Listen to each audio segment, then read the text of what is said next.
Pernah tak anda terfikir, macam mana alat ni boleh jumpa shilling yang tersembunyi dalam pasir tebal? Kita tak nampak apa-apa pun. Adakah ia sihir? Atau ada penjelasan saintifik yang menakjubkan? Hari ini, kita akan bongkar rahsia di sebalik keajaiban ini. Rahsianya terletak pada fenomena arus pusar atau eddy current. Apabila pengesan logam menghantam medan magnet, logam di bawahnya akan bertindak balas. Elektron dalam logam dipaksa bergerak, membentuk arus elektrik kecil yang berputar-putar. Inilah arus pusar yang menjadi kunci. Arus pusar ini kemudiannya mencipta medan magnetnya sendiri.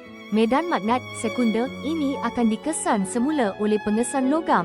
Apabila ada perubahan pada medan magnet yang dikesan, alat itu akan mengeluarkan bunyi bip atau isyarat pada skrin. Jadi, setiap bip itu adalah isyarat fizik, memberitahu kita ada sesuatu di bawah sana. Menarik, kan?